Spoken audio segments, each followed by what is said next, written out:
My Blotto dudes, what is going on this evening? Good evening. Hey, my Good bud. evening. Hey. Oh, great to be back. It has been a few weeks for us, and on another auspicious occasion. I'm not sure if you're aware, this is the day George Martin finally settled in on his accent. Are you guys aware of this? Did you know? I didn't know if you're aware. He actually grew up with a Cockney accent, and if you remember, our good friend Ken Womack, the Woe, was the one who kind of drew back the curtain for we in the Blotto verse about the fact that wasn't his, what we know as the George Martin voice wasn't his true voice. He thought that, his Cockney accent sounded low class, and so he practiced several different accents of Great Britain, British territories, former British territories, before finally settling in on the classic erudite Martin we are all familiar with. True story.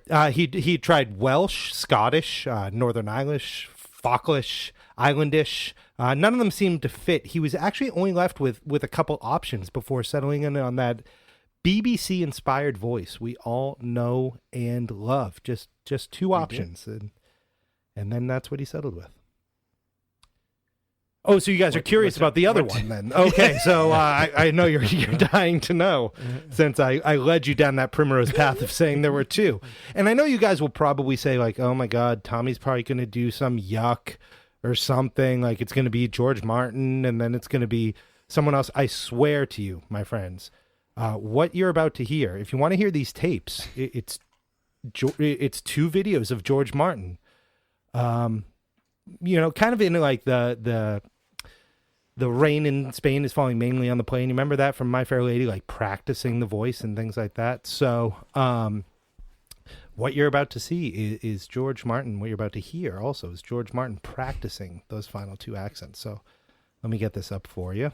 He would communicate with a pilot who's in a separate cockpit purely and simply through a gospel tube, which was kind of tube that you'd say, hello there, and you'd listen.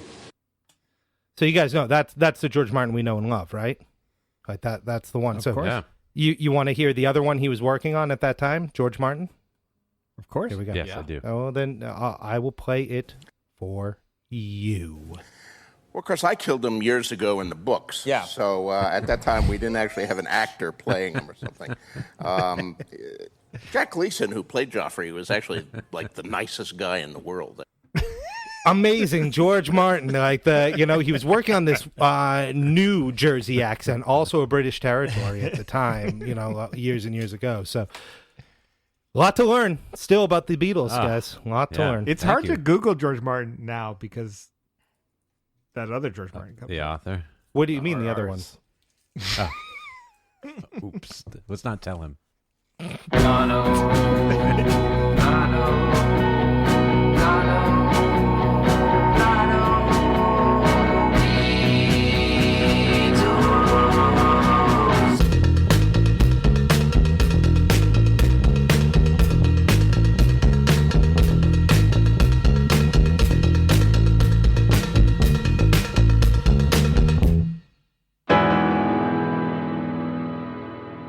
Good evening, my Blotto Scruffs. If I may be so presumptuous as to ask you to crack a cold one, turn off your mind, turn up your Pono player, relax, and float down the bitstream with us, because we've got a great one tonight.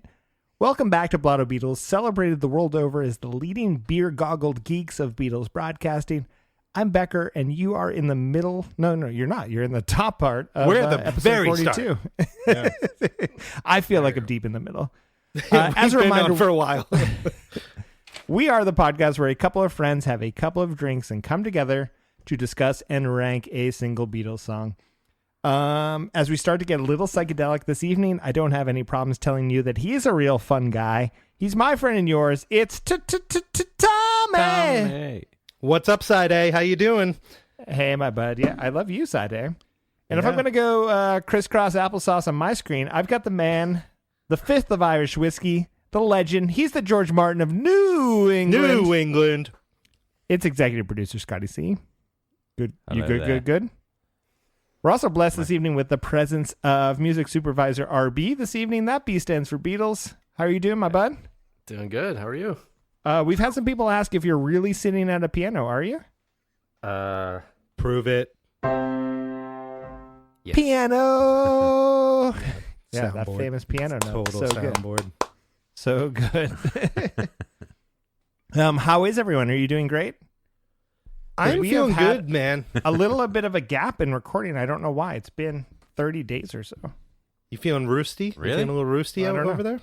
I think You gotta Scotty shake was in that roost off. that rehab or something. I don't know. It's like exactly 30 days since we were recording. Yeah, we I don't know recorded how that 28 happened. days ago. You look great, Exactly. Scott. You really do. I mean, really you do. do have a feel beer in your refreshed, hand. yeah. Yeah. Well, I'm we're on Blotto Beatles. I'm excited that we are working, and I don't want to tell the people too much yet, but we are working on a little Blotto field trip. Yes. And I think the next time that everyone's going to hear from us will be on that field trip. And I'm really, really excited about that, to be honest. So I can't wait Me to too. get there. But yeah, no bullshit. I was pretty legitimately saddened recently this past week about the death of Mark Lanegan. Music-wise, Yeah, man. like he's been really big for me, and so that hit me out of nowhere. I didn't, I mean, whatever. People are going to die tomorrow, and I have no say about it. We're going to lose Paul someday. We're going to leave Ringo. You're just going to wake up and it happens. But there's this weird world where I didn't expect we'd lose Mark Lanegan yet, and he's been a huge part of so much shit that I love since the 90s till now, and so that bummed me out a bit. I've been thinking about for that a bit. Lanegan, the weird thing was like he had been through so much. Like you just kind of thought he had beaten the odds, right? Like Yeah. having been so deep into addiction and such dark times and everything, and then he comes out of it and he writes some of the like his early to mid 2000s stuff is unreal. Like up until his most recent stuff, like this like second act of Lanegan was unbelievable, and you just were like, it was so celebratory in a way, as dark as the music was, because he had beaten the shit, like, and you were like, awesome, like this dude is with us. And then to I know we still don't know the details, and we probably don't need to know the details of what happened, but to hear that like his body was just kind of failing him in the last few months, that it's awful. Yeah, he had written a book about having a brutal time with COVID and coming through it in a crazy way, and actually coming out the other side of it. And so that's why I did find it surprising when to hear that he had died. So that's been a bummer. And while we're talking about it, as a personal goal of this podcast, I have wanted to get everyone from the Backbeat band that did the soundtrack of the Backbeat movie onto this show. And Mark Lanegan certainly was part of the Gutter Twins with Greg Dooley, who's someone I would love to talk to on this program. But that's been a bummer. I felt that one. What's a Lanegan song you think, if someone listening to this podcast and never heard Mark Lanegan before, what's the Lanegan song you think they should listen to? Oh, I mean, I would go to Bubblegum, like Hit the City or something like that. Hit the City was the one that came to PJ, mind for me. PJ for Harvey sure. tune. Like I think that's a big one for me. That's an awesome tune.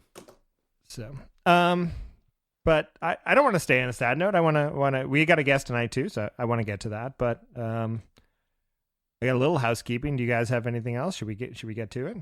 Keep the house, bro. All right. Let's do it. I wanted to make sure that we said a tremendous. Who's ever said "keep the house, bro"? Like, that makes no sense. Why don't you guys call me on this when I say things? I don't know. Like that? I wasn't really say sure it? what that was. We're just supportive. We're bros supporting You are. bros. You know? are. Like, Thank you, side A. Thank you, side A. I appreciate. we let you say we're gonna rank it and then crank it. We let You we let were that the go one by. that said ranking crank it. I don't know why you're throwing this on me. I think that was Tommy. No, I think it you was said Tommy. ranking crank. Well, and you should Anyways. be the ranking the Beatles people complimented you on that statement. I think that was you. Anyways, I wanted to send a bunch of love and congratulations to Ian Wright, who's doing the Alphabetical Oh my Fugazi God. podcast, who just wrapped up his show. So congratulations to you. That's Ian Peace James and love. Wright, He yes. is doing he did an amazing show on Yep. Fugazi, and he sought also to went completion. track by track, alphabetical. And so he just wrapped that up. We were guests on that show. It was so great. I'm so tired episode.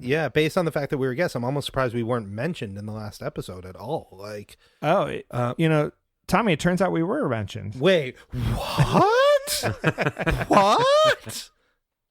And so, yeah, it was for Ian Mackay and Guy came on for the last episode of Ian's show, which is fucking amazing because that's like, yes, if we got to have John and Paul on our show for the last episode and I got bad news, man. All right, fine. So if we had Paul, they're and both John, dead. No, I'm sorry.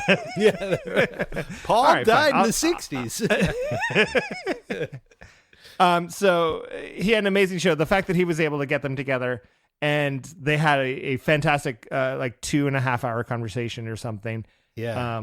Was really cool. I think that might be the first, and I know we're such Fugazi nerds and not everyone is. I think that might be the first Guy and Ian interview together since they broke up. Yeah. And they played it off like, oh, we're friends. We do this all the time. We're friends. And I believe that they are. Yes. But the public persona of them doing it together was awesome. Is really cool. But mid-episode, Ian Mackay refers to the episode we did on the Fugazi show talking about I'm so tired. And I will say that if it doesn't make my year or decade, like it's a pretty big honor, I think, to be considered that way. Yeah. Unfortunately, he did say that we were completely wrong, and he doesn't really know where we get off with our perspective. But recognized for being mentioned. I was happy just to be considered. And all things said, I actually feel a little regretful about it in the moment because I made this sort of really offhanded comment about his writing that was almost like dismissive in a way that I was like, oh, I think this will be funny for Fugazi fans. Certainly never in a world that I thought that Ian would ever hear this thing. And so I regret it a ton in a way that like I love his writing and it's formed so much of like what I am to this day. But I said what I said, and you can't really go up to Ian Mackay and be like, hey man, I'm sorry. I was pretty drunk that night. So the guy who wrote Straight Edge.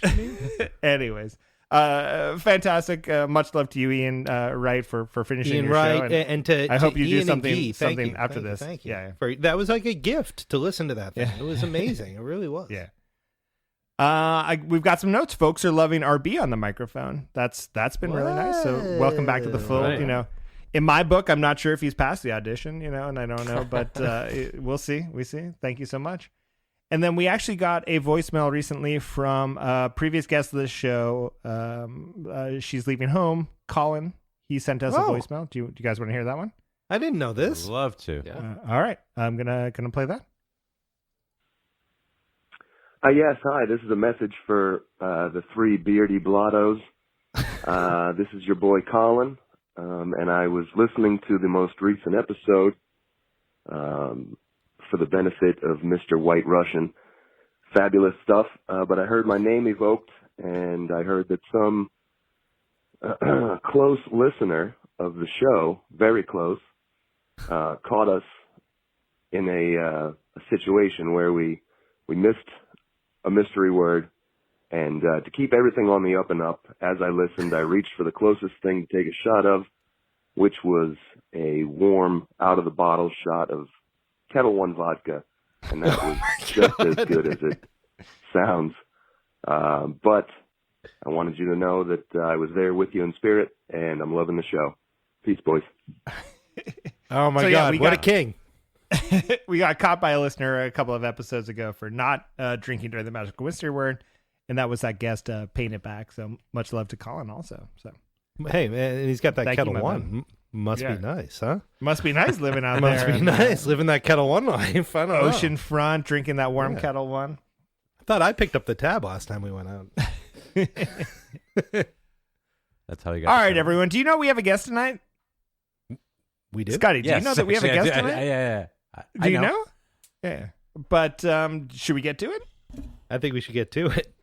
He might be Before he sleeping. falls asleep. He's looking pretty comfy. He has continuously added pillows for every couple of minutes that he's been on this behind his head.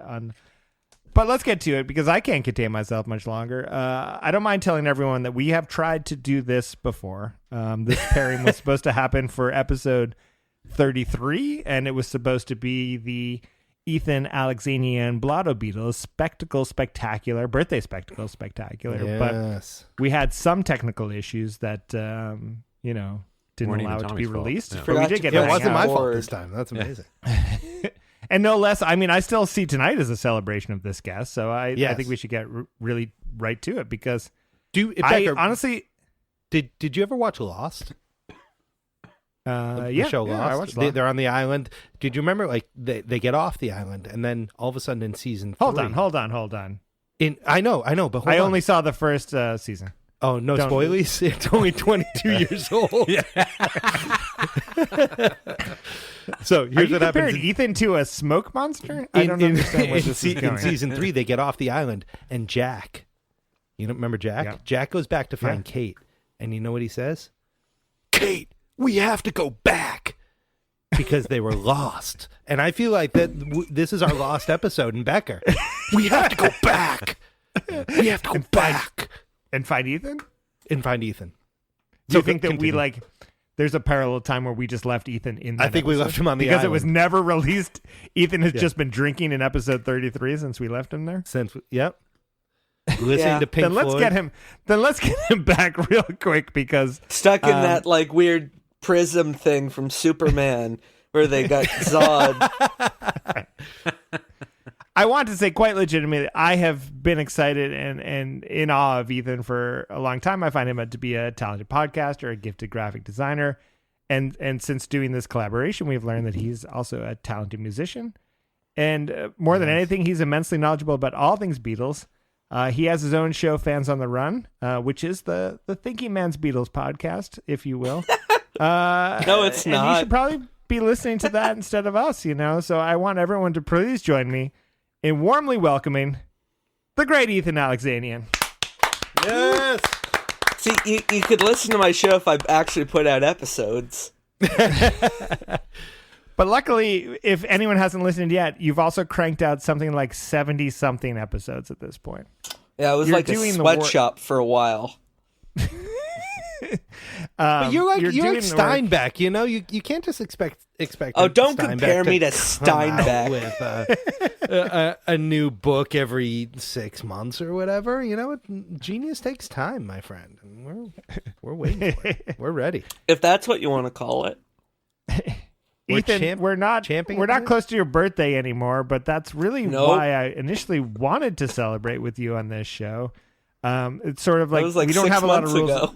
on Blotto Beatles, except maybe being of legal drinking age. But it was slightly awkward where I'd been listening to your show for a while, and then I saw you on video because we did some stuff together, and then I had to ask your age to be like, oh, we want you on this show, but what does it mean? And then at the time you told me that you were turning Canadian I'm legal this many.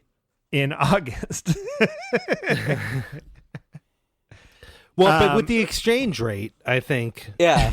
we were good at that point in time, right? I don't know how you do all of the work by yourself, but like what is your show and what is it about?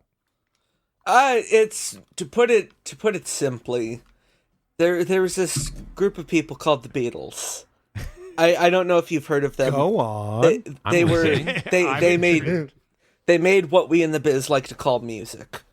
And now some 168 years later, people talk about the Beatles, and I occasionally facilitate these conversations. No, just kidding. I'm a fucking schmuck who just kind of is there while other people talk. I need pillows. Right now, Ethan is like comfy. couched. I'm living the high life, baby. Why is it the Beatles for you, man? I couldn't think of another band.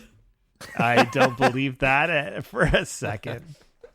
Like, you come from a world from intense knowledge and fandom and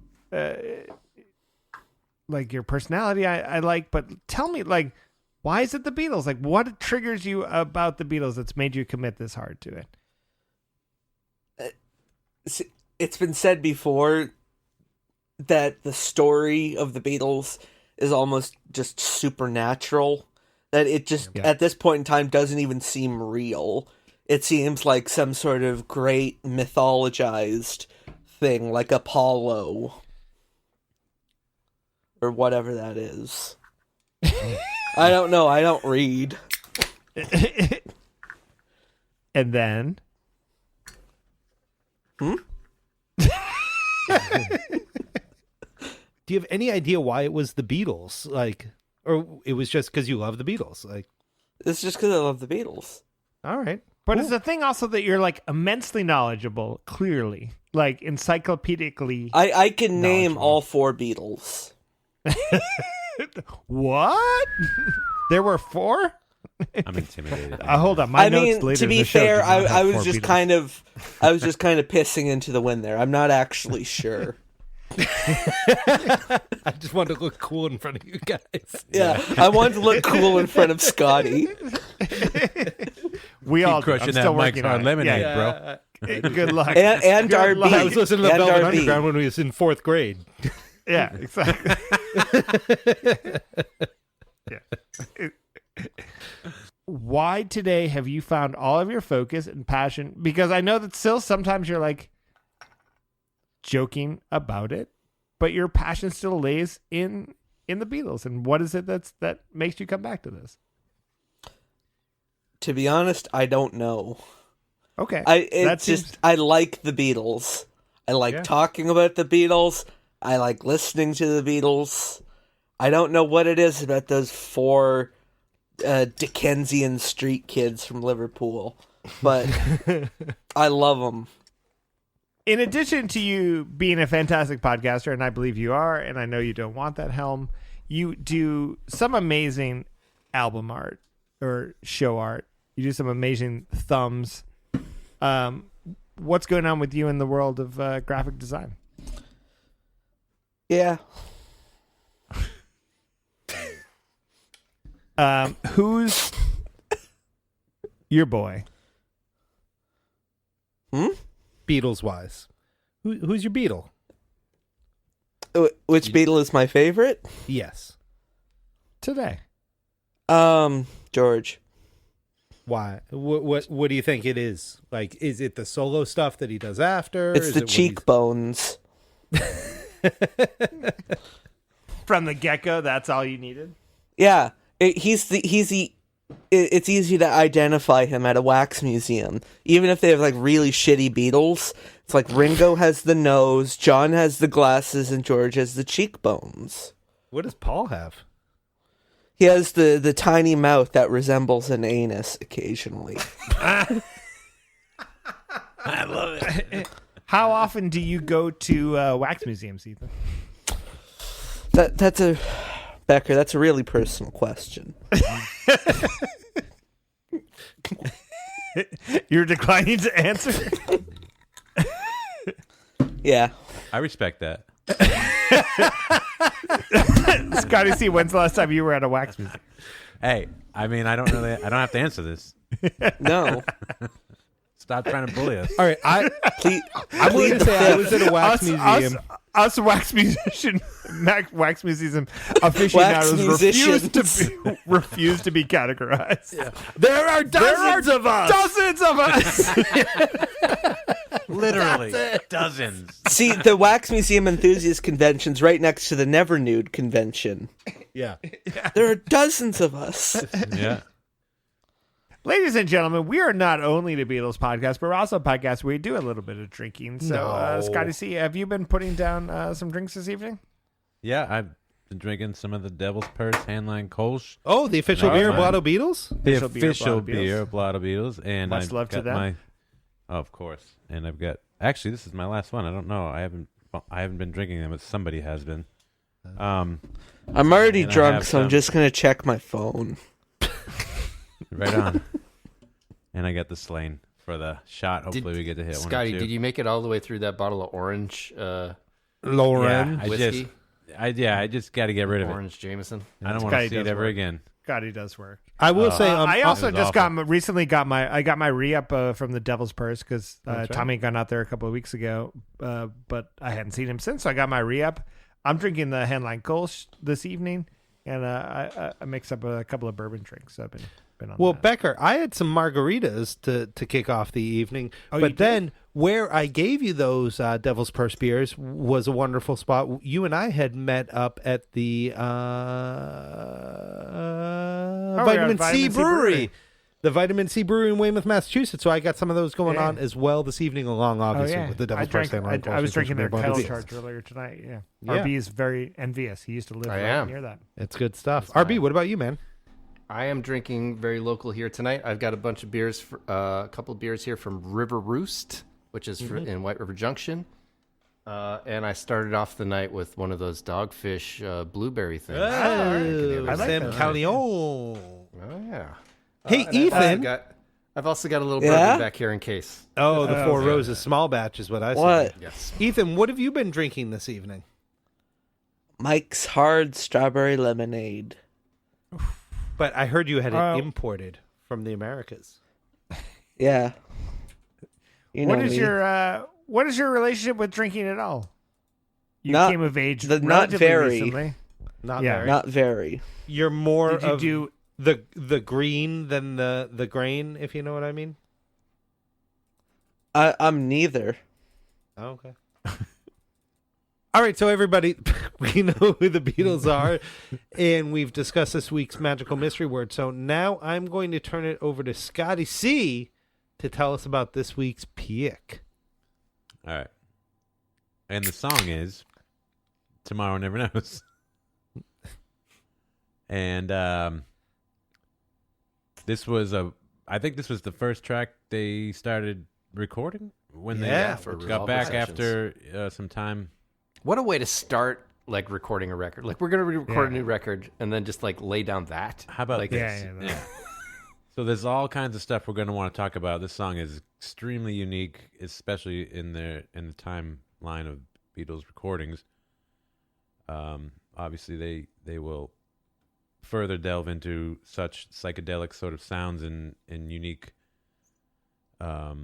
more unique instrumentations and tricks and studio stuff or whatever. But You can't get much more psychedelic than this. no, but I mean, like, before this, there was nothing even close, and after it, there might have been something that sort of. I mean, Norwegian Wood had a sitar.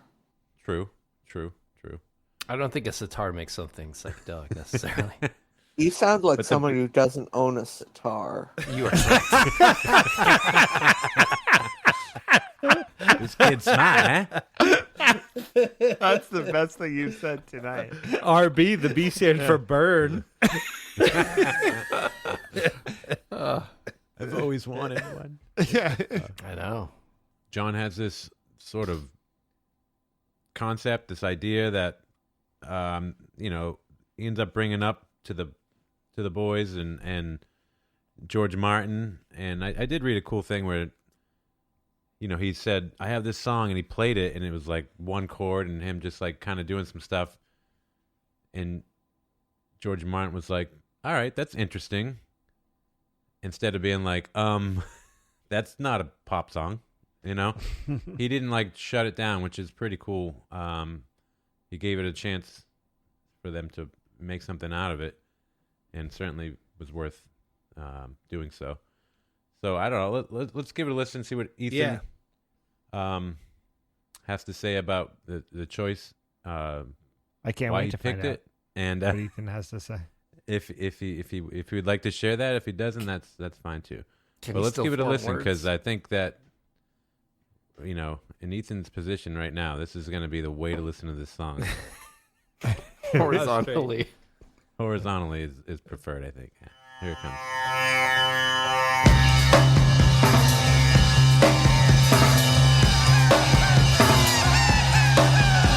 Turn off your mind, relax and float downstream. It is not dying. It is not dying. Lay down all thoughts, surrender to What was it that made you choose the track Tomorrow Never Knows? Oh, it's my favorite Beatles.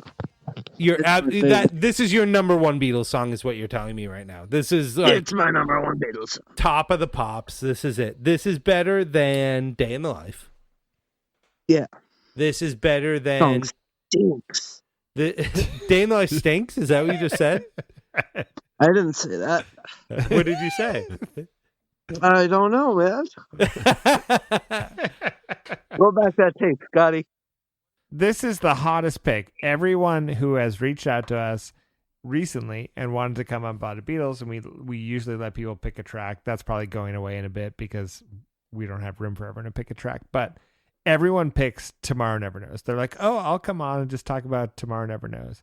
And we have they can suck it. It's mine.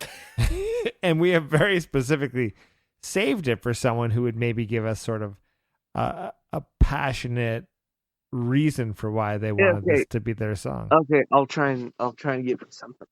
It's like a radio broadcast from another dimension. Oh my God. It's yes. like all these sounds that people still aren't sure what the fuck they were doing, how to get them sounds. People speculate, is that a seagull? Is that Paul? Is that what? Like, what's going on? Yeah, they were sounds that you wouldn't expect to hear on a Beatles record for sure. It's that's 1966. I'm almost envious of your listening in a way because we're older than you, and we heard this on tapes, then we heard it on CDs the and all Beatles of that. did this with tape. No, but I mean cassette tapes. You immediately heard it, and your listenership, you got to investigate and understand what all of the sounds were and sort of get a better understanding of what it took to hear this track. For me, when I first heard Tomorrow Never Knows, it just felt like magic. Like all of the songs, all of the sounds coming together. Mark, it doesn't matter how much you know about the song. It's still magic. Yeah. Yeah. I do still believe that. And even the past couple of weeks, like doing the research for the episode, I believe it's like, how do you make this sound? You know, is the song really? And this is not anything I thought about before. Right now, is it really just a drum beat with the bass is other stuff over the bass? Okay, fair enough. There are drums in the song. Yes. Okay. Oh, thank you very much, Ethan. Okay, check. There are drums. I appreciate that. Paul is just maybe droning, but he's But he's in the driving. sound. He's rhythmically jamming though. Yeah, he's in the rhythmically pocket. jamming along with it, like RB was just saying, and the sound of his bass at the time is so cool. It's like distorted, but not like ugly distortion. It's like this. Yeah, just the oversaturated. Yeah, it's exactly. And this is like a kind of special Paul bass moment because it like chronologically you're looking at right after he's doing things like Paperback Writer and Rain, right? Like that where he switched to the Rickenbacker from the Hofner, and like which he like feels a lot more life bass out brand of. over here. You know, like he said like he. You know, like someone was in the library this weekend in the Dewey's Decimal System under B for bass. That B stands for bass. Manufacturers. I'm glad it's not the magical. You guys got the Dewey word. Decimal System up in Canada? The I magical don't know. mystery word. Yeah. It's a magical mystery word was a Dewey Decimal System. Yeah. That's a real Kurt Vile. Yeah. Yeah. Sometimes I park on the side of the road. Yeah. So Ethan, you said you were drawn to the backwards guitar, but like on Revolver, they were experimenting a lot with the like tapes and reversing them. Like I'm Only Sleeping, which you're very close to right now, it has a backwards guitar in it as well. Yeah. Rain has backwards the guitar vocals. solo in that is also reversed. I love that one too. You're a big fan of that one too. Yeah. You just like the kind of weird otherworldly sound of a. I reversed. live in the psychedelia. But I think even George Martin was like, "Oh, we were just reversing everything at that period. There are everything 7 that came in, levels. we were just reversing." As Paul Flip it and McCartney once reverse said, there are 7 levels. I remember Go we on. did our. Oh, go ahead. No. we did our pilot episode, our practice episode on "I'm Only Sleeping." Yeah, we did, and that might I don't be remember hopefully who our plays last episode. Who plays the backwards. I don't remember the backwards guitar on that. I think that's George Oh. on that one. But Paul does it on this one. Right? Paul definitely plays the electric solo on this. Yeah. Is this the one that's slightly up for contention because of the Taxman relation? I think it bears a lot of resemblance to the Taxman solo. I think he's playing Oh, very it's similar 100% motif. I don't Paul. think it is a recording of it reversed. I think it's like in the same vein as that. He plays the same kind of interval on the guitar, and it sounds like the Taxman solo a little bit, but yeah, I it's don't interesting think when you do a backwards solo. It's really hard to imagine what it's going to sound like, but you can try your best. I'm sure that Paul McCartney could do it a lot better. Yeah, I than mean, you're listening to like you yeah, assumingly you've reversed the whole background and you're playing to a reverse regular track. to a reverse background, which already sounds weird, right? Like you're playing on another planet, and then Which like, is you why I flip think it back around. It's so strange and then that you don't this even is know the what you played at that point. Yeah, it's the first song we brought up earlier. First song recorded on Revolver. That's super strange to me because you get to much more traditional material after this, and you would think this would be like a launching pad to other stuff. They put it last on Revolver, yeah, and they've had this huge. Who else has had this gap musically speaking, where we go from Rubber Soul? I think the last song they record for Rubber Soul is "Girl." They take a couple of months off. They tour. They take a couple of months off, and they come back in, and they're like, "Let's record Tomorrow Never Knows." Right. Yeah. Like it's crazy. Like and then tomorrow we're gonna do Good Day Sunshine. Yeah. You know what I mean? Like that's I feel like wild. it's as funny, but it's like when you go on I put this I think you right know, after sort of that on they summer did, vacation as a kid, right? Like everyone comes back and they want to be like a little bit different when you go into high school or something. Like George's into Indian music, Paul's a classical dude, and John's like, I'm a drug guy now, and we're doing this sort of music. And Ringo's just all about them submarines. I think the song you they said did it. right Let's get to after it. this- Ringo is killing it right here, though. Like Oh my Ringo is God. giving us. Who did he kill? A toast to The song they Ringo. did- Once again, a toast to Ringo, my friends. I'll take I'm Ringo. going to I'm offer not one up. drinking. I've already done drunk too much. I think the song that they recorded directly after this was "Got to Get You Into My Life," Yeah. which is the song that directly precedes this on the record. Oh, So yeah. like they recorded the last two songs on Revolver. They recorded first. it backwards. That one they did not record. They Backwards. wrote all of "Got to Get You to My Life" backwards. That's an amazing Beatles tidbit.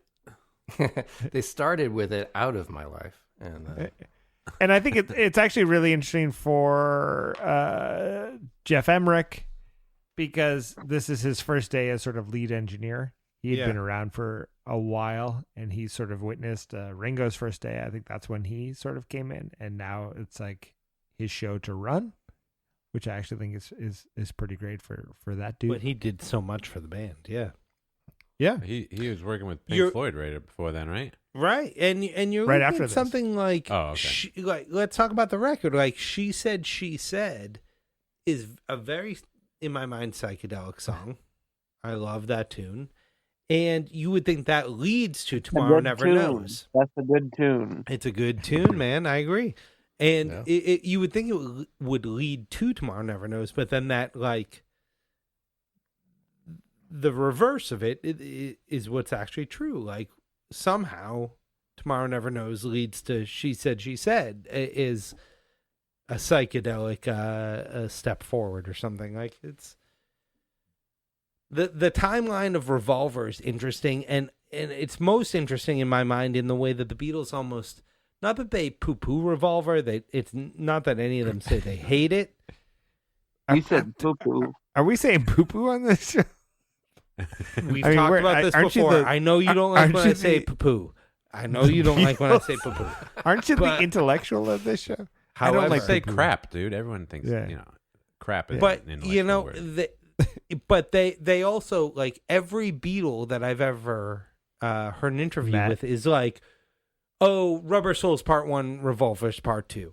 And Revolver, in the minds of Beatles fans, is one of the pinnacle albums, right? And they almost like sideline it as no big deal. It's just part 2 of Rubber Soul. Those are wildly different records. But they don't Ethan, remember. do you put Revolver #1 as a record? Yeah. He's showing us the #3 sign on the camera. No, give us the okay. I think that's an A-OK. That's the okay sign. Okay, yeah, Revolver #1. And I have a tough time with that because I'm such a White Album guy. But Well, you're wrong. And I do love Revolver. I mean, I intensely love Revolver, but it should be #1 then. But I'm an Abbey Road guy. And this is I why can't- we're I going to can't hang up on Ethan right before the ranking section of the show because we know We already know where he stands. Yeah, we do. But I'm not standing though. No, you definitely are not. yeah, we haven't know seen you Ethan stand don't for I'm that. not standing. Yeah, Hour and a yeah. I can't stand. I can't stop. There you go. You know what I do like about this song is the idea of No, what Paul. don't you like? I like the idea of Paul being the one to manipulate the tape loops. Yeah, you know what I mean? Because we always kind of. What was it? Tape loops? Tape loops? Loops. Oh. All right, Ethan, I was gonna drink do up. tape. You looped it? I was gonna use Kinda the word stupid. tape, but then I was like, maybe that would be said too much. Loop Gotta might not find be a said. synonym for that word. Do I have to drink more? You don't have to do anything you don't want to do. My bottle was across the room. Yum yum, bottoms up. Man, we don't usually hit the Magic Mystery for the first time like 2.5 hours in. This is a big one. So we do. The tape manipulation. I love being on that's a big on part the of side this, of too. Paul, like because I think we think of Paul as the non-risky one, the non-experimental, like John's making the experiments. John is reaching out. George is going spiritual, and Paul's writing pop tunes that maybe have like a fictional bent or like whatever. And this has probably been our issue with Paul. People have called us out as a podcast, but like Paul is leading the charge on this song in terms of weird experimentation. Like I think a little bit of that. Put the pencils in the room, throw the tapes around, the seagulls, the whatever it is, and then let's add the weird to the song, right? Like I think that's awesome. I think a little bit of that is Paul's been introduced a little bit to some like avant-garde stuff that's going around in London, right? Yeah. He's heard. Oh, of course. Yeah, and it's probably a little bit of Jane Asher's been able to like take him around to stuff or whatever, but like I think he brought in a lot of influences that he has. I think he was introducing the other Beatles to some other weird stuff that was happening around the London scene. Which is the thing I love because you wouldn't expect that, right? That is the thing you think John is bringing to the band. But I think George Martin has some credit here too, and like that's not typically where I like look to at you. shine the light. But look at you. This guy's almost laying down too. I'm leaning. It's the 11 o'clock lean, All right. But I think that George Martin also told like, take this stuff home and go home and chop it up. And I think it was Paul who sort of took the biggest lead on it, And there's 5 specific loops that are playing here that are all sort of mean, but I didn't. Oh no! I did that. That's my fault. What was in the last episode? What was the magical mystery word? Do you remember? I thought it was The one we did with Ethan? Ethan remembered. What was it? Drone. Oh, it was drone. Right. But so Paul comes back with 5 different pieces, and they all have names, and I can almost hear them now that they have names. But he called it the Seagull or the Red Indian, which was McCartney laughing, and orchestral chord, a mellotron on flute setting, another mellotron string setting, and then sitar for all of the samples that were played in there. And it's pretty cool to hear that back, because like I was saying, when this when is I first heard innovative the song, Paul, like, which I think is the thing we're all kind of looking for, right? Yeah, he's it's pushing. not He's even- pushing it into some weird directions. Like, hey, we're starting a new record. I got this, and then just jump into that. Like, that's wild. I think And he what was this is listening probably a good example where we were talking about being for the benefit of Mr. Kite, and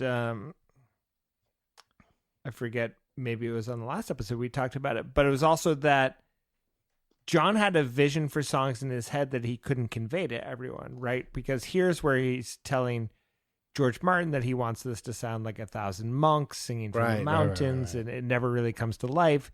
And he later sort of he shits on this song a classically. We say this every fucking episode, right? We can't find John talking positively about a song except for "Come Together," our last track.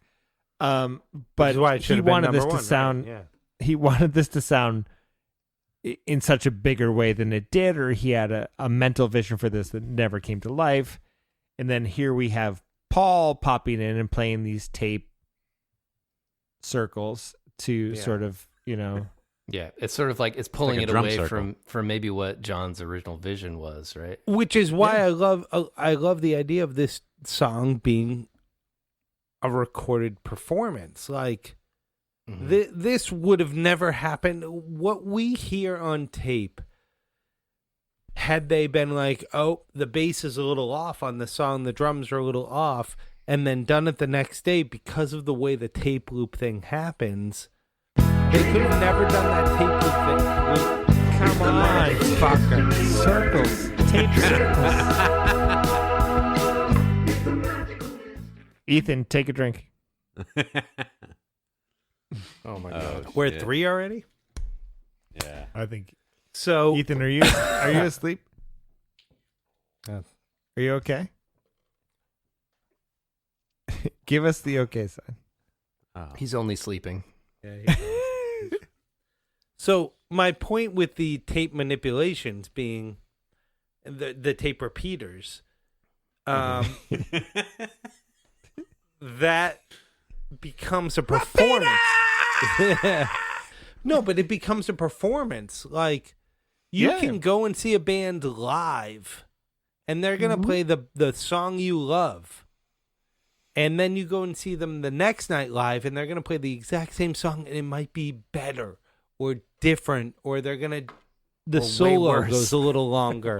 It could be worse. It could, the ending gets weird. Like, whatever happens, this song becomes a performance piece. Because you can never do what they did with the tape repeaters again. Because there are people playing the board. They've got and pencils faders are going up and down. They've got There's pencils some weird around the stuff going on. studio with tape running around them through machines. Who's And doing it depends on what's on the tape. It depends on where the pencils are between each other, the distance that's going to create the time of that for when it gets back to the head. There's that a lot actually left up to records random the thing. chance. Like, it's a wild experience, right? That Ethan unfortunately had some technical difficulties. He had to bow out. We know this was his song and how much he appreciates it. This is what he said to us, his favorite Beatles song, his number one. So I think we probably need to keep talking about it. and we will take that into consideration. I've got Where- those where technical we- difficulties every episode, if I'm being honest. Yeah, we were currently talking about the tape loop. Oh my god! Does that count?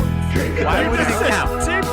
You guys put me on the spot to reintroduce where we are, and now you're gonna call me out on this specifically shit? said You tape just- that's where we tape are. loops. I mean, come on. Jeez. I thought I picked the easier. I always did say tape every time he said loop. No one said loop without tape. All right.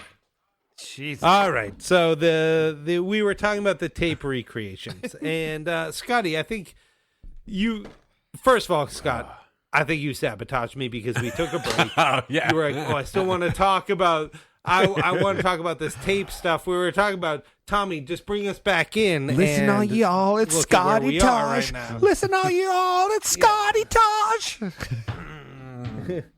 So, but Scott, you said to me you wanted to say more about these recreations. Yeah, well, right? I think we were kind of leaning in that direction. RB had something to say. I was when I asked who were the people physically on the boards with the pencils, deciding what's going where and all that sort of stuff. I heard a lot of coffee cups too. Oh, like pencils in coffee believe they're cups keeping from- like, yeah. with the tapes going That's around. so them cool. to Like, get I mean, that's the thing. Like, this isn't Exactly. just Ringo's awesome drum part, Paul playing that awesome bass that's grooving with it, John's vocal. That's a foundation for a bunch of other stuff. Cool. But then, You're like, saying it's all a- these other people in the room, I doubt John had anything to do with it. He's probably looking at everyone like, I don't know. You're saying How it's do a you- bunch how of do you work? nerds at Abbey Road in Yeah. lab coats that And just I- need and to I be would like, guess hey, that- hold this here, you know. It's almost like was McCartney the conductor more of this stuff, or is he just there and he's watching them do it too, just like John or whoever, like Ringo? Well, as I said This earlier, is so I think, early. Like, Well, I think- I hesitate to say that.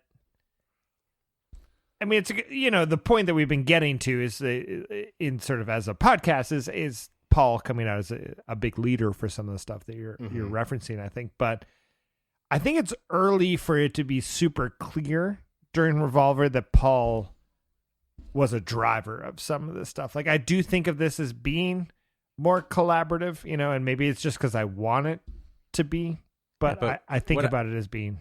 Yeah, what I imagine is Paul and whoever else came back with tape stuff, and I feel then like these it's guys, almost these guys in the control room. I'll let you get there in a second, RB. I just want to finish my point real quick.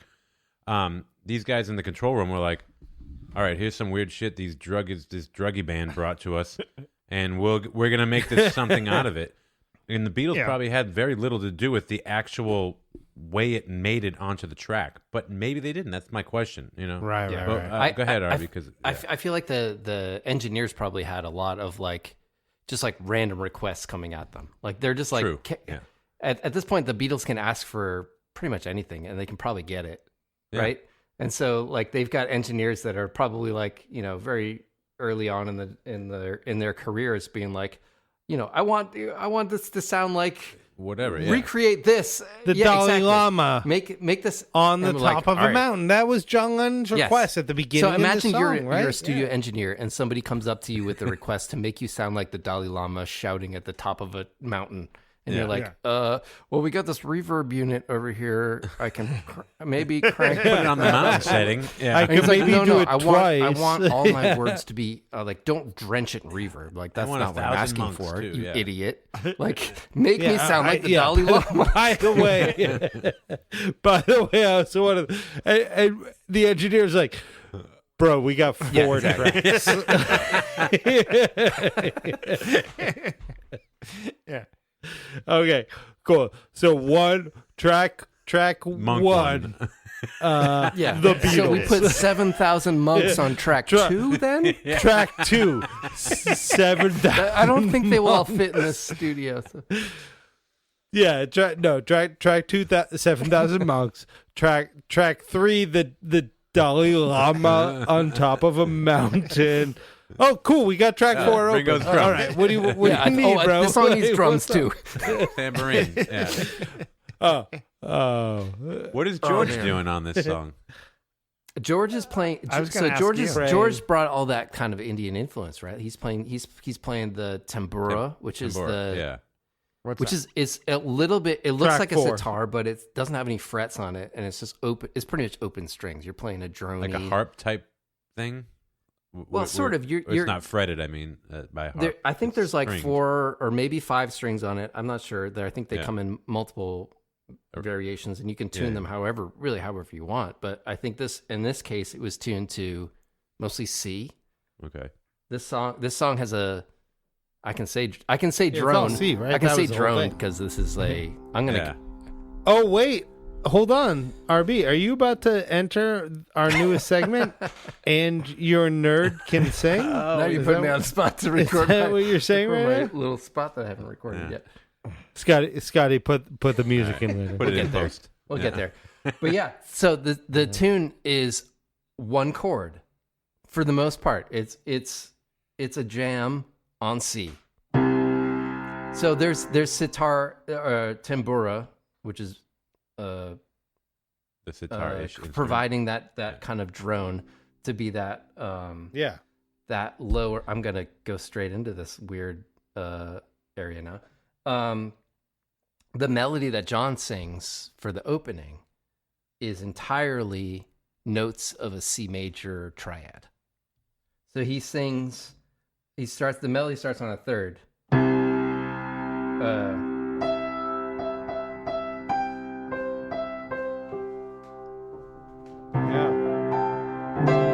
So that's all.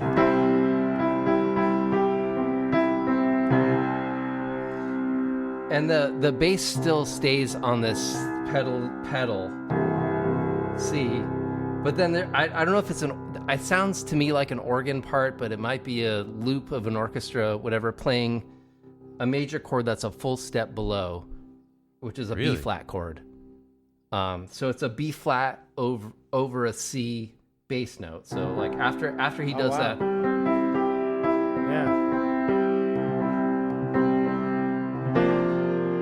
Oh yeah. But you still have the bass. Yeah. That's big time Motown stuff right there.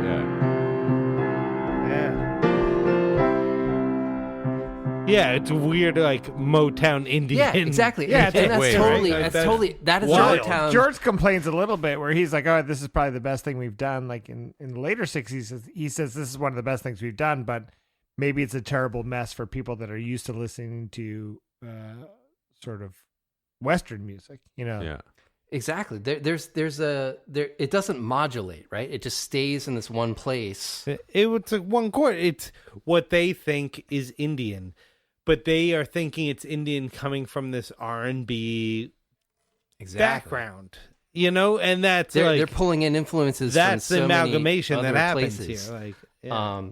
That B flat over C happens a lot in that Motown kind of. Yeah. Uptight, everything is all right. Like it's just kind of like a little scoop into a, but it stays at this level and then it kind of scoops down for that one line, and then he repeats that one line because there's no chorus in the song either. No. That's another weird thing where it's like it's a verse, but like the last two lines of the verse are just the repeated line, but one of them has that B flat under it, and then the one of them resolves back up a full step to C.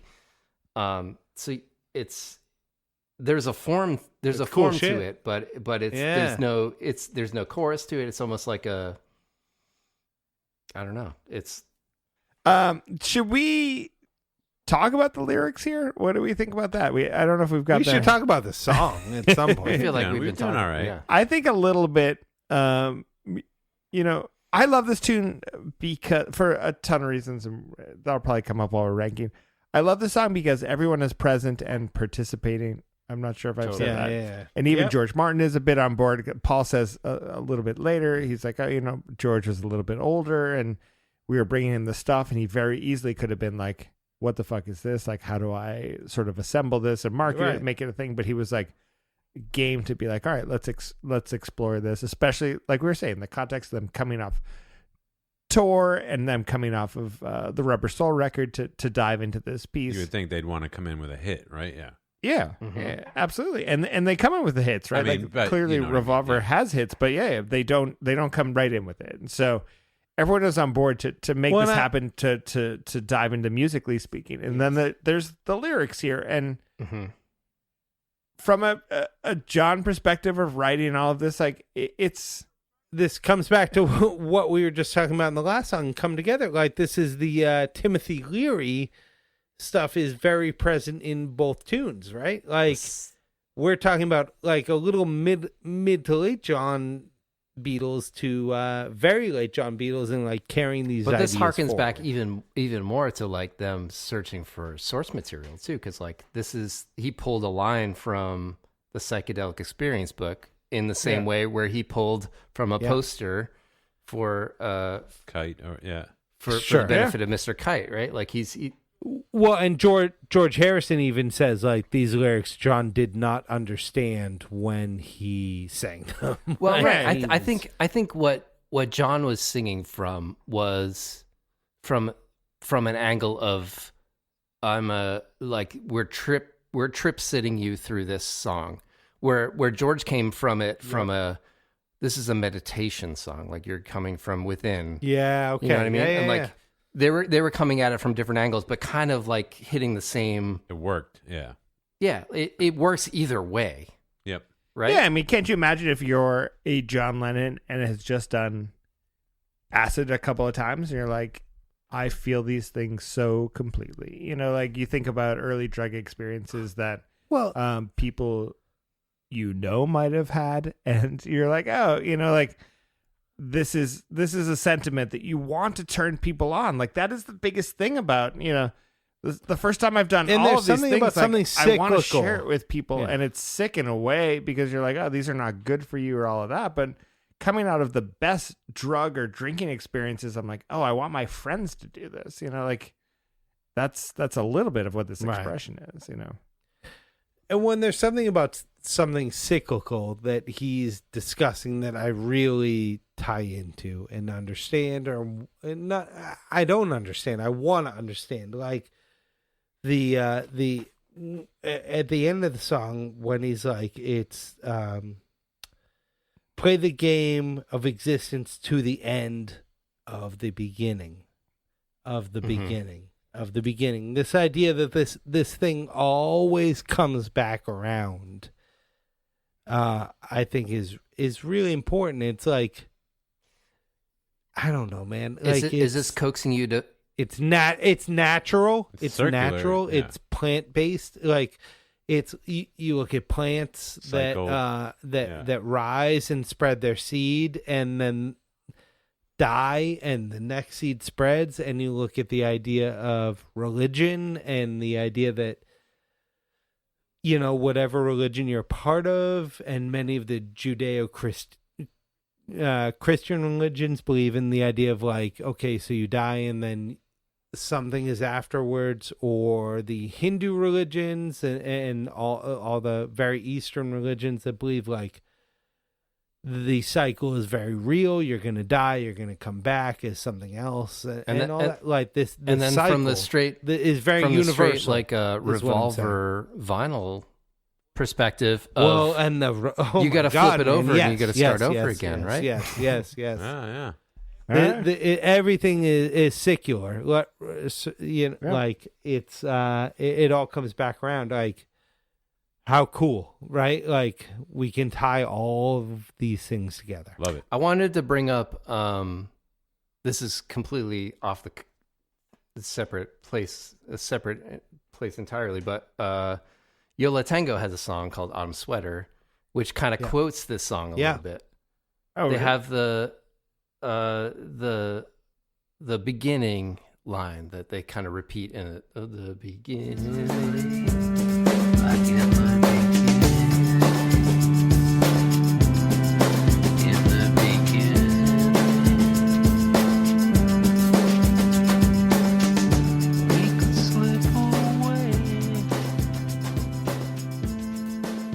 they kind of quote that in the middle of Autumn Sweater. Yeah. I don't know. That was That's just kind right. of a little in. It's. I never realized that was a nod, but I think you were. Oh, that's absolutely totally right. a nod. That's a nod. Like even the drums kind of almost sound like the drum. Like yeah, those Autumn Sweater drums. The Autumn Sweater yeah. drums sound like the drums on Tomorrow Never Knows. Like it's not the same beat exactly, but like the quality of that sound and the kind of like droniness of the organ, like it's very much in the same vein in my mind. Well, I think that comes back to the idea of how influential this song Oh, it touches is. so much. Like wherever we put it on the ranking list, like this is a song that changed people's hearts, that it changed people's minds. Like it blew people's minds at the end of the day. Like, and there's a really hard way to put what that means into words. Like, and it was there's a lot of informed. tunes I think we talk about Beatles. Klaus doing the album artwork. Yeah. I think basically thought that this was a huge influence on that piece. So I think he took hearing this tune and he thought like, this isn't like, what are people going to think of this tune? But I think he took this to inform what he wanted to draw for the cover. Yeah. Exactly. That's what I'm saying. Like, he put it into artwork. He put what he was feeling into like something visual. Yeah. How do you put Would Revolver feel the this same thing without this into artwork? words? Like it there doesn't is make all sense. of this tied No. together where you're like, all of this stuff. It yeah, is the yeah, whole yeah. package of stuff that makes you feel this way about it. I wanted to bring this back around to, we talked about Paul bringing in the idea of all these tape circles. Yeah, yeah. Wow. Thank you. You are good. Well done. Yes. But there's You've passed the some audition. Yeah, thank you. There's some early avant-garde electronic music happening in this time period, and even before this time period. And I think Paul name checks Stockhausen, Karl-Heinz Stockhausen a little bit, and actually Stockhausen is one of the people on the cover of Sgt. Pepper. Oh, nice. But Is he the one that would have like? He was doing. Ethan didn't name him, but it's he was doing electronic music in 1950 whatever. He was doing sampling and tape circles and saturation and like reversing tape things, and I think Paul probably was exposed to a little bit of that and wanted to bring that back to the band and be like, hey, there's some cool stuff happening here. And that probably John song with one chord, and it's like perfect. Yes, exactly. We I can think sample one I chord. want to give credit to one of our guests, and someone guessed Stockhausen, and I forget who it was because I had to look it up and I had written it down. But someone did guess Stockhausen. Not guess, but they were aware that Stockhausen was on the Now, cover, is he so. the guy that would so, just like break stuff at performances and like do all kinds of weird noises and like run his fingers along the piano? So there's a piece that he made. I can't pronounce it because it's all in like German. 40 hours long or something? But it's from 1956 and it's called Gesang der Julie. I can't. I respect that you tried. Yeah. It translates to "Song of the Youths," and there's a lot of samples of like children talking, but manipulated in some way. I think Paul was introduced to this as as a fine art, I would assume. Yeah. And wanted to bring it to John's attention. But like all of those same techniques that tape saturation, the tape circles, the like kind of wild sounds that he was getting are like almost directly reflected in this song. Like there's a lot of that weird like seagull kind of sound. Is apparently a sample of Paul himself laughing on a tape that he recorded. Yeah. Wow. It's rhythmic still. Yeah. Yeah, but like they're able to turn it into something much larger than him just having a laugh, Yeah, and that's what I'm saying. Like when I first heard the song, and I when couldn't you're looking at decipher it for so long. Like all of the layers were here in this tune. I had never heard before. Like I didn't understand what it really meant. Like I knew there were drums here, but outside of that, like I couldn't really. Can we tell talk you about what how was good going the on. drums sound for a second? Because the drums sound so good. Yeah. Is it Jeff partially Emmerich talked about, and they're so much better than the earlier incarnations that we Yes. hear in like the anthology. there's a big step up in the drum sound on the Revolver record. Like Yeah. everything sounds punchier. Like it just like the bass drum has like a little. It has I guess they said they mic'd it closer or they stuffed. Yeah, I was stuff about to into say. it. I think that's like a big. Isn't that a Jeff Emmerich thing? Yes. I don't know. I think that his claim of like super close miking drums is a Jeff Emmerich I thing think that he so, started yeah. doing after. Well, you're this. actually miking them at all, right? Like instead of just putting microphones up in the room. And then I knowing think that he drums also are loud. didn't. I think he didn't believe in. Yeah. I know nothing about miking or drumming, but I think he didn't believe in bottom drum heads. How Bottom dare you. heads. How dare you? How dare you? You know Well, nothing. I about read drum. that he Like put, I think he was putting like microphones like inside of the drums. I read that a big Yeah, no, a lot of that. I was read that a happening, big yeah. sound of that was that he was close miking the bass drum, but he also like stuffed. I think he had like that. There was a giant sweater or something that they like were all Oh yeah, wearing I think in a it's the photo one that shoot, was on like a comically from the Sgt. oversized Pepper's sweater covers. with 4 necks Yeah. in it that he just Oh, shoved the in the one from bass Help? drum. Okay. Well, how wild to be like, oh, we have 2 tracks. How can we feed all of this into 2 tracks? Oh my God, we have 4 tracks? Cool. Like, how can we feed the exact same things into 4 tracks and make That sounds cooler awesome. things happen? And Abbey Road, you're like, wait, what? We have 8 tracks? There's no way that's possible that we have 8 Yeah, tracks. it's now, it's the same. like, today you're looking at musicians Unlimited, who are yeah. like, Yeah. 36 tracks live are not Yeah. enough. How are you ever gonna use and that? you're like, wait, the Beatles at their absolute finest did it with 8. Like, They maybe would. They Made maybe it would work. have been insufferable with 36. Well, I like think- Jeff Emmerich might not have made it through. I Oh think my a little God, bit of yes. that was a lot of during the Revolver sessions. There was a ton of engineering breakthroughs that were made. Like I think the auto what is it called? The auto The double ADT? tracking Yeah. ADT that became a thing during this record too, right? Or was Yeah, that I'm slightly pretty sure. before? It might be. It might be even, Rubber but- Soul, but I don't think it's before that. Was it? I Yeah, don't know. it's around this period, right? Yeah. And it was because John was tired of like literally recording his double-tracking. vocals twice, Yeah. right? And so he went to his engineers and he was like, Yeah. "All right, like how can we just do this like an easier way?" Like that was kind of That the means- request, right? And Like like me you just singing bend. this 2.5-minute song twice. Yeah. Right. I, I'm exhausted. yeah, this is hard, man. Engineer something. Invent something. If you think about it, like there are some creative decisions that he's making on where he's phrasing his voice and accenting, and then he's got to remember what he did and then Yeah. match that. And like he's got to listen back and take notes and be like, oh, I kind of like I laid back here and I sped up here, or he could just do it one take and do it awesome, and like. And then they just shift it slightly, and it like that's the works. take, and like yes. But I that's- also wonder, like, how I believe that it probably wasn't a demanding. I'm joking about it, but I bet John over T was like, "Wouldn't it be great if you could just automatically double track my voice?" And that engineers at Abbey Road were like, oh, "John is asking us to like invent." I don't this know, thing." And they dude. went- That's like Mal going out to get a bow tie. Well, right? I feel like there was a little bit of that, right? But I feel like so I was reading in this recording the Beatles recording sessions book, and I have a quote that I'm going to read right now. They were talking starting about now. so Sorry. This is a quote. I from start me, all quotes. RB. yes, final quote. If I may quote myself. I've had a bit to drink tonight.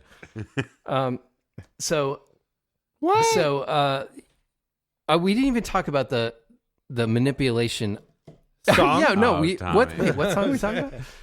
So I'm before I even jump into this quote, I'm going to talk about the effects that they threw on John's vocals. So apart Yeah. from the double tracking, there's a part midway through the song where they flip on an effect, which is his voice through a Leslie rotating speaker. Oh Yeah. yeah. Doppler Which- effect. Normally is only available in like an organ that has a rotating speaker inside of it. Well, and this is what he used, if I'm right, like in that first take of the song that we hear on the anthology record, right? That's most of it is through that. Am I Yeah. right? I think they started sticking Possibly, with that around but I then, think what his request was initially make me sound like the Dalai Lama shouting off from, and they were like, Yeah. all right, well, we got this rotating speaker, that might be like How about that? Yeah, you want to try this? We'll try this out. And I think they loved it. Like, but they had to like first like break apart all the wiring and then like rewire all their studio like outs to go into an organ speaker, which I can't imagine is easy to do. I'm not an It is electrician. amazing that they just had people on call that could make Exactly. that I feel happen. like That were that's just like, that's the power of turn a speaker into a BMI microphone. Abbey Road. Like, Is like do they, all of this, you know. they had all these people that were just willing to like, we've been requested to do this. We got to do what? Okay, and then they just like do it. Go to town. Yeah. But I guess John. I don't need that. Listen to the color So of your dream. this is the quote from this Beatles recording sessions book. It says, John was so impressed by the sound of a Leslie that he hit upon the reverse idea. This is a quote from from Emmerich. John suggested we suspend him from a rope in the middle of the studio ceiling and put a mic in the middle of the floor and give him a push. And he'd sing as he went around and around. Like he wanted the revert. Like, I love the sound of this Leslie speaker, but what happens if instead of the speaker revolving, I'm revolving? Like, that's the revolver, right? Right. So like he's and that was the idea. And and the end of the quote is so they push him around, and that was one idea that didn't come off, although they were always said to be, quote, looking into it. yeah. Yeah, John. We're trying to figure out the logistics. We're looking. Yeah. Do you guys think this is more psychedelic than anything on Sgt. Pepper's Lonely Hearts Club Band? I think this is probably the most psychedelic Beatles song. Sure. Yeah. I'm not going to fight that too hard. I don't think. And I think someone mentioned it earlier, but I think that the demo version of this also brings a huge, like this demo version has like this amazing droney type thing that I feel like a good kinship with things that I love. Elephant Six, like Neutral Milk Hotel, Olivia it feels Control.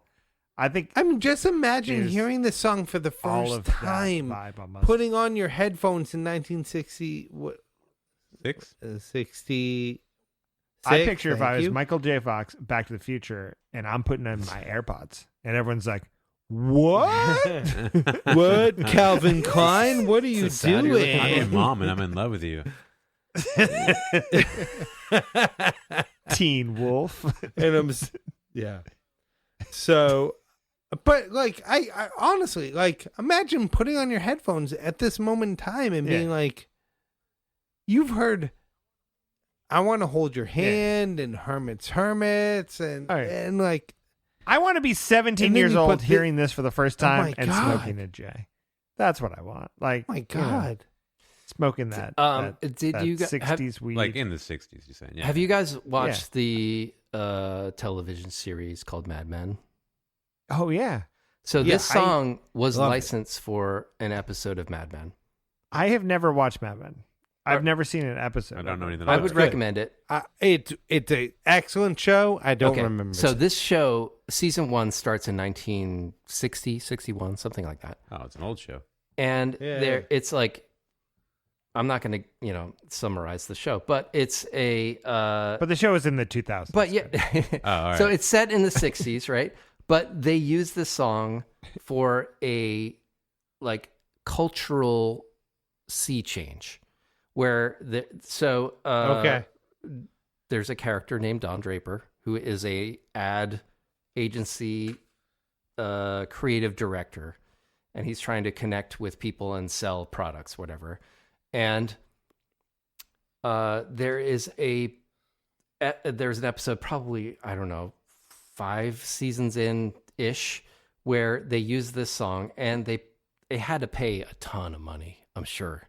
I think I looked it up. It was $250,000 in licensing fees to get this Beatles song to be played in an episode of this show.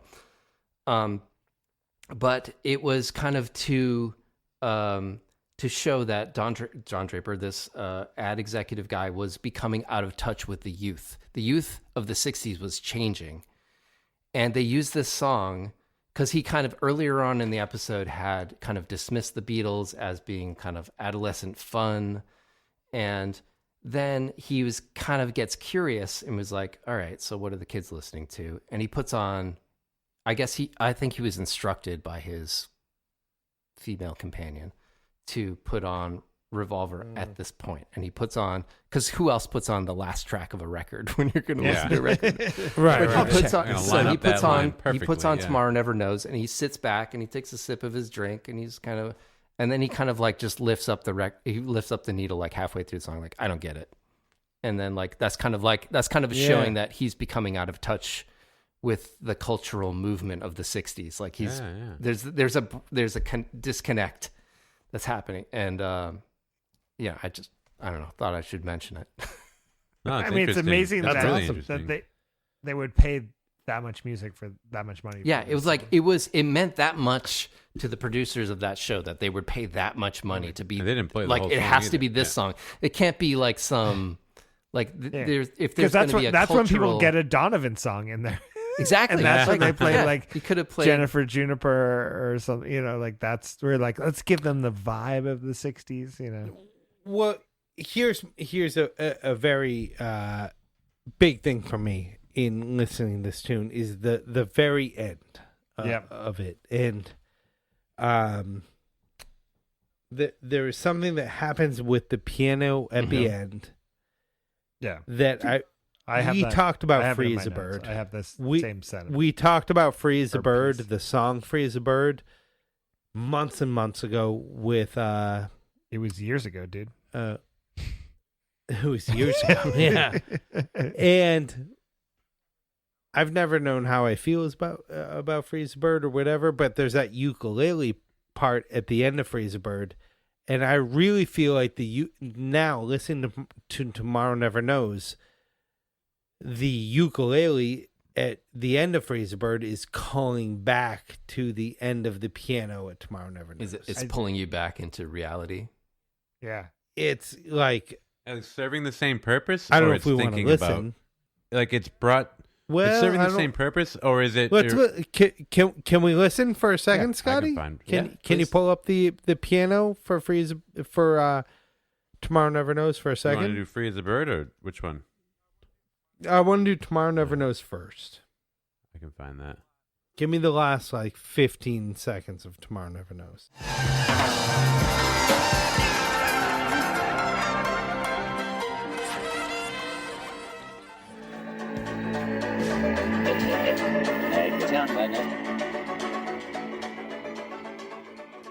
It's so slight. It's so it's 3 seconds on each track. But it sounds like you're going back to an old. I do feel like it has to be a callback in some way. I love that point because I think there's a way that both these songs peel off, and suddenly it's like, oh, there's real instruments here, and there's something else. But I feel like Beatles songs are always Beatles songs. There's a lot of Beatle outros that do something that takes you to a completely different place. Yeah, and I would put that back to what was the recent one that we just did? Just did Come Together. Not Come Together. Lady the one Madonna. before that. I'm totally blanking now. No, we did the one with Kenji. We did a Magical Mystery Tour. Magical Mystery Tour does the same thing, right? It takes you off. The outro is completely different than the rest of the song. And that's where, to me, Magical Mystery Tour is more Strawberry Fields. Yeah, that's in the way it ends. And this is very slight. It's like, oh, there's another world out there. Yeah, that's it. These two songs and I think I what's almost cool feel about like it, in these ones, the psychedelic thing almost peels off, and you're left with reality in a way where sort of Magic Mystery Tour, Penny Lane, they continue to take you along in something I can see that. You can follow. You wish you were still Strawberry on Fields down, and you're like, oh, like you said, the rabbit is sort of. But these ones they leave you a little bit, and suddenly you're left with the ukulele playing pretty straightforward on Free as a Bird. Free as a Bird? Is that what it's called? But it's not just the ukulele or the piano playing straightforward. It sounds old. Yeah, it sounds like true. Yeah. you just It's got home to old-timey. your parents. Yeah. You know what I mean? Like Yep. that sobering moment. Like the world is Yeah, that crashing sobering in on moment you. where this shit's wearing off, and you're like, "Fuck, my life's stuck still." Yeah. Did I transport in time? Are these those time transporting mushrooms that I ate? Yeah, but if you listen to both of them, the ukulele's doing this. It's very like ragtimey, and so is the piano. It's like kind of have like this. Yeah, it's like you're suddenly in a weird saloon. You're like, how did I exactly, end up here? and it's like shit. Yeah, how did I get here? I love. I mean, I love when you. I don't make think these it's correlations done on purpose, but I think it's cool as fuck. But yeah. Yeah. What? There's something about Tomorrow Never Knows where I do not know if I will ever be able to say enough to feel like I gave it the credit it deserves. Right? Like there's so much, and I think we'll just like to this tune of the lyrics, of the music, of the time period where it's taking place and things are changing, and I feel like we can't ever give it its due. I think we'll always be talking about it. I think we're gonna keep coming right back to this one. Right. And I have a million more things I would love to say about it, but with that said, well, like, just tell me should we tell me move to 6 more things.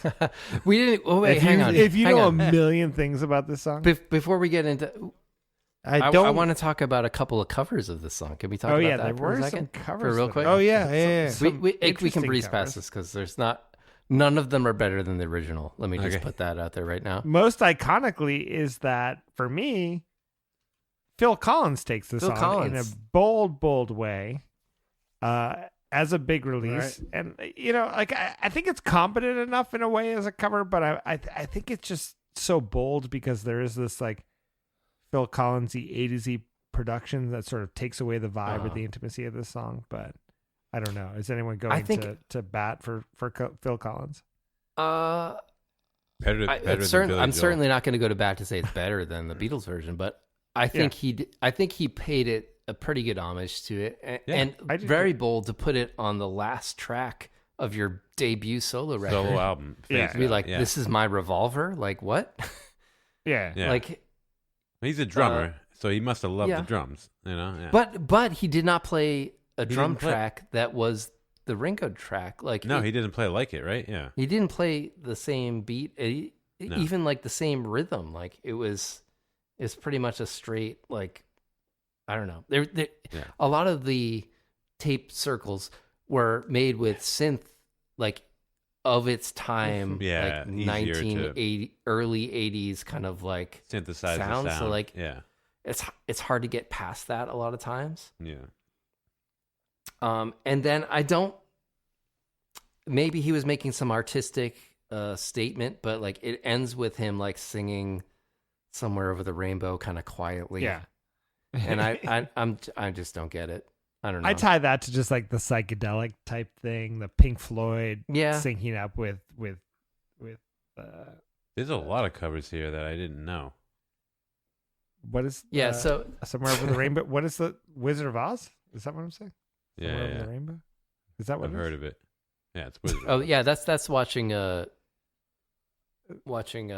Wall and Somewhere Over the Rainbow? And no, Pink Floyd? The Dark Side of the Moon. Dark Side. Dark Side of the Moon. Yeah. And Wizard of Oz. And Wizard of Oz. Yes. Third line. There's a 1992 cover that Grateful Dead do Tomorrow Never Knows live. In Oakland? And I don't know if it's in Oakland. Maybe. I'm not sure. That's like what fucking Grateful Dead nerds say. Okay. Yeah. I mean, the Grateful Dead can cover whatever song they want. Fine. Like, it's fine. I'm sure like a Grateful Dead fan would be like, you had to see it live, man. Like, did you ever see Dead live? You ever see Fish live? Like, that's when it comes to life. That's my I really enjoy, and this is me being a little bit of a music nerd, but the Love, the Beatles Love soundtrack, they combine within the bass and drum groove of Tomorrow Never Knows with the vocal track of Within Without You, the George Harrison lead, and it syncs up perfectly. And it sounds, That's it's like amazing. it's two things that you know that you already love. Personally, I love combined together. Like it was nice. It was a nice, fun way of reimagining that song for me, because it's like it already has that droney. I had to be careful that drone wasn't the word. Also, the fucking the meat puppets do this song. I guess so. Yes. I'm just seeing this now. Yeah. Which is actually better than I would have thought.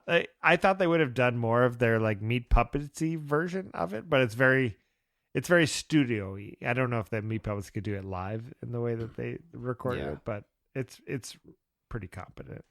Anyways, thank you so much for joining us tonight. I mean, we dove into this tune, and the whole purpose of Blotto Beatles is that we are exclusively here to discuss a single Beatles track and then take that track and rank it. And tonight was no different. We had a great guest who helped us get there on it, but we got to put this one somewhere. So boys, we need to consolidate this a little bit. So I think we have a little bit of a new methodology this evening, but we're going to just put 5 minutes up for the debate section of this show about where this tune should land. 5 minutes of fisticuffs. Yeah. Yeah. And noogies, virtual Zoom noogies. One noogie and 3 punches you had for us or whatever? I mean, is there an emoji? Tough guy over here. I did threaten to punch our guest this evening, which I've never done before. But so clearly a real big tune. And last episode, we had some trouble ranking the last song, but running it down real quick. Happiness is Warm Gun at number 1. Number 5, I'm So Tired. Number 10, You've Got to Hide Your Love Away. And number 15 is Being for the Benefit of Mr. Kite, a couple of recent tunes. We slated and Come Together at number 4, which was our most recent session. I feel like this is really a top track, so I think we're going to be talking about these neighbors. Right. Who wants to? Normally we would let our guests open the bidding up, but we know where he sits. Yeah, he hit the sheets a little but earlier he retired than we did. But who's got something? I've got something. You want to hear it? Yeah. What do you got?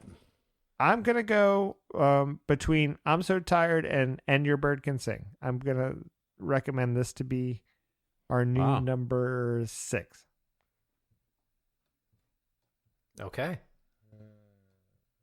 Opening bid. 5 minutes on the clock, boys. Yeah, you got 4 minutes and 30 seconds.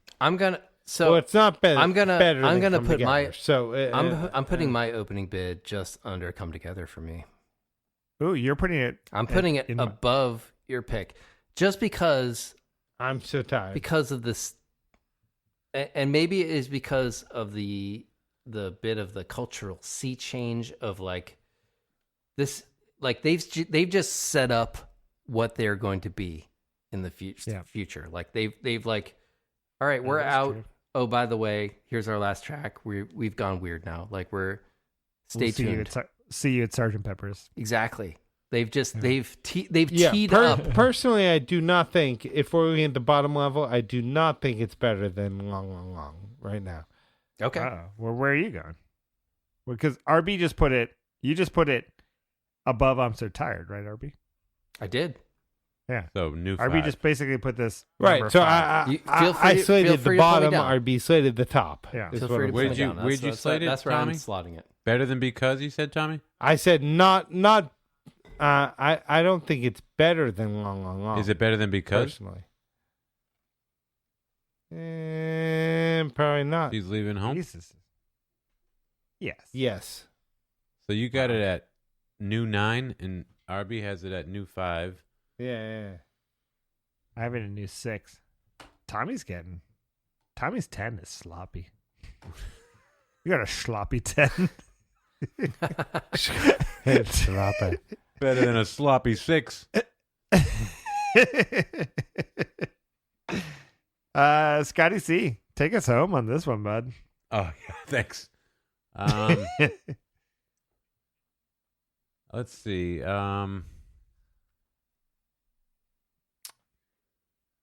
I appreciate the points all around, although I didn't really hear Tommy's point. I didn't Yeah. make one.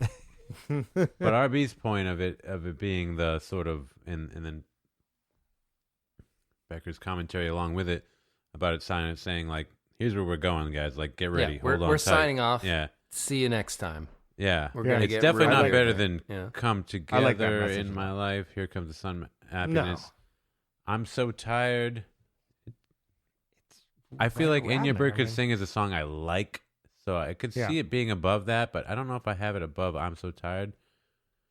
But it's probably As a more- Revolver tune, everyone, do you Yeah. think that this is better than End Your Bird Can Sing? If we're just going Revolver to Revolver, I think this is a better song off Revolver than Good End Your call. Bird Can Sing. Yeah, I mean, I think so. You It's have a, to, It's yeah, I definitely mean- a more forward, progressive Yeah. thinking song. it's not a pop song by any means. but- Despite the Yeah. synchronous guitar parts of End Your Bird Can Sing, which any Ooh, close. Be Blotto careful fan not to is- say that word, the evergreen word. All right. Tommy hates our list So so, our much. new- Every week I know. he hates it more. It really hurts. Our him. new number 6 is what we're saying. I mean, that's where I'm at. New number 6. I can handle that. Yeah. All right. Ladies and gentlemen, we just ranked it, and just running it down real quick, our top 6 has now become happy. And Becker, like you always say, like you say. Oh yeah, we you love ranked to it, say we this. Cranked it. You love to say this. Yeah, you've Yeah. told me. You taught me That this. you text you're me this saying every time we Saturday. finished an episode. You text me. Thanks for ranking it. Now we crank it. Coming to a Blotto t-shirt near you. Oh my goodness, that was another episode of Blotto Beatles. We did hit the magical mystery word this evening, Scotty. That magical mystery word was Loop. Fruit Loops. We got Fruit Loopy up in Yeah, here. we hit it a few times. Oh. Thank you so much. You can follow us on all the socials at Blotto Beatles. You can find us at blottobeatles.com. And without further ado, we're going to get into our this week's karaoke. We did have a guest this evening, Ethan Alexanian from Fans on the Run. He is no longer with us. Thanks for Like, hanging but out as long Connected as, to the as long as internet. you could. But he is Oh with my us on goodness. Yeah.